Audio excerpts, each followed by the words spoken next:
Hey guys, welcome to the video. Today I just wanted to do a recap on the first 15 sales from the items I picked up on what I called the mail opening saga, very imaginative there, in February and March, which was a series of mail openings of wrestling figures, some to save, some to resell, and yeah, we finally got a fair few sales out the door because of it, and to be honest, it's off to a great start. So let's take a look at what everything sold for.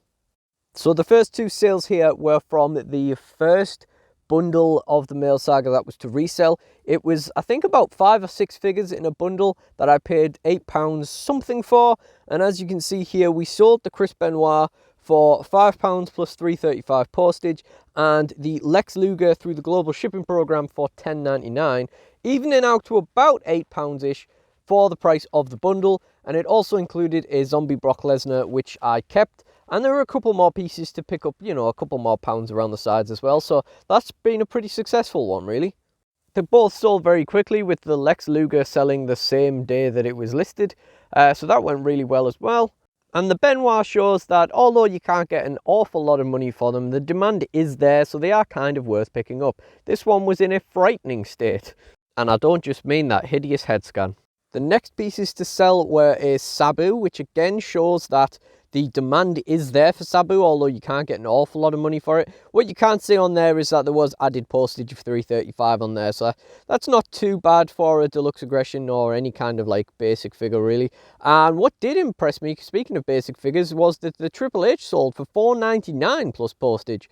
Used to be that you could barely sell Triple H basics, so that very much impressed me. I was very, very happy with that. And at the top there, as you can see, there was another sale that day, not from the mail saga, but it was a Magic the Gathering card I got for free years ago and sold for $4.85. I mentioned in the mail opening that this AJ Styles Elite was from, that this exact AJ Styles was one of the fastest things I've ever sold on eBay. It sold for about $9.99 within 20 minutes of listing. When I went to list this one, I looked at the solds and realised I couldn't get an awful lot of money for it, so I just listed it for a tenner anyway, and someone bought it, so I guess it worked out. And that was a pretty quick sale as well. We also listed that ladder on its own for $8.99 and someone picked that up, so that's not too bad either for, just a little accessory piece. You could post as a large letter as well, so, that was, a pretty decent margin back on that one. Next up, we have some sales from the big bundle of zombies figures that I got.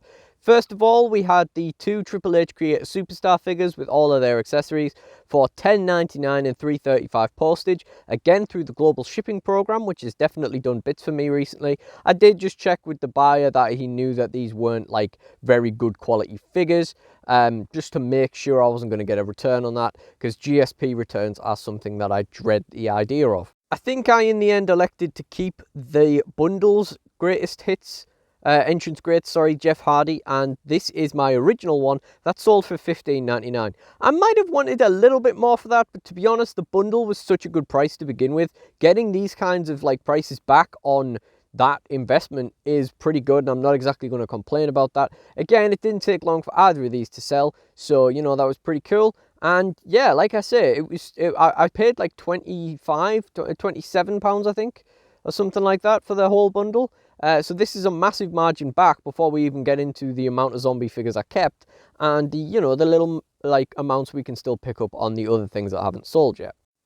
The next sale was simple but effective. As I've mentioned before, I kind of always expected to get more money for Batista Basics, but $6.99 is a little bit more than a standard basic. And at the bottom there, we also have a UFC title that was also just lingering around in my store that sold for $4.50 just after Endeavor bought WWE, so that was cool. I can't remember if that Batista was from this bundle as well or not, but there was definitely one of those Batistas in this bundle, so let's say it was. From that point onwards, we only seem to have been having sales from that massive 30-figure bundle that I opened last. The one with like all the sticky gross figures in it that I have a big fig bath video on coming out at some stage. And we got some really impressive sales from that.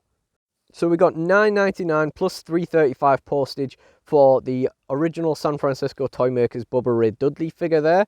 I was pretty impressed with that, to be honest. I didn't really know what to expect, but I was pretty happy with that. This was definitely an instance where I was sending offers out to buyers, not really knowing what people would want to pay for it, and then someone just paid full price eventually anyway.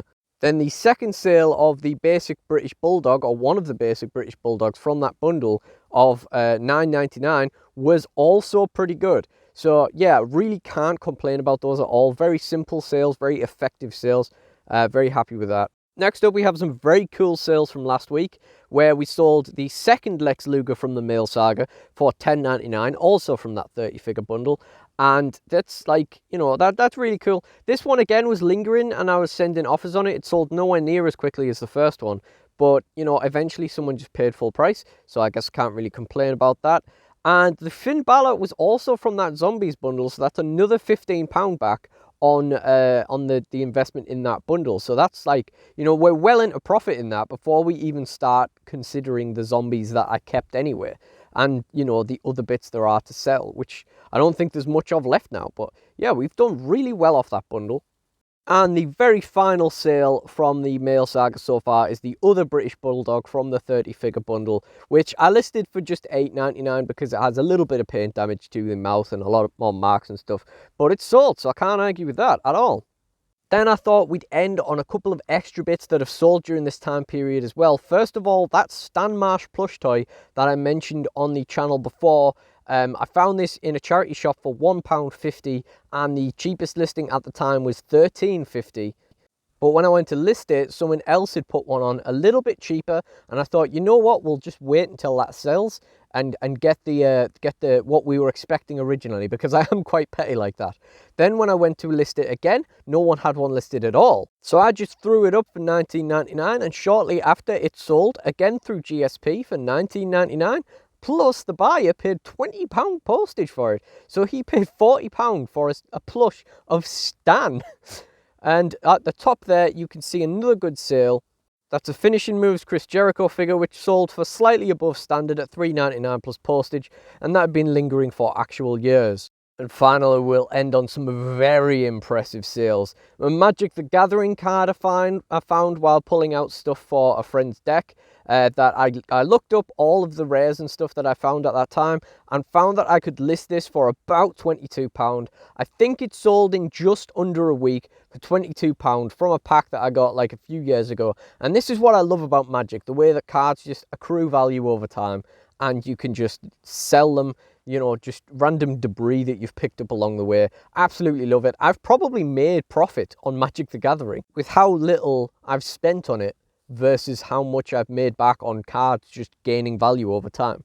And at the top there, you can see the best sale I've had in a long time. That Elite 96 Brock Lesnar. It was actually the first thing I went back into Smith's for after I stopped working there. And yeah, I was just looking at downsizing some of my boxed figures, and all of the listings for this were like above £40. So I put him up for £40 in postage. Someone just snapped him up straight away, and I didn't see their offers of like 25 and stuff earlier on. I probably wouldn't have accepted them anyway, but you know, I felt a little bit bad. And this buyer was just lovely. You know, he was an absolute pleasure to do business with. But even when you talk about the £20 that I originally paid for this figure, we still made a huge profit on it. And of course, during the Mail Saga, I ended up with Brock Lesnar that I actually wanted. So this just worked out very, very well. So all in all, out of the Mail Saga stuff so far, I'm very happy with the results that it's been producing. I would kind of like the massive portion of my room that the figures are taking up back now, but at the end of the day, you know, it's worth the money, I suppose. And, you know, there is still plenty left to sell, plenty more money to be made back on this.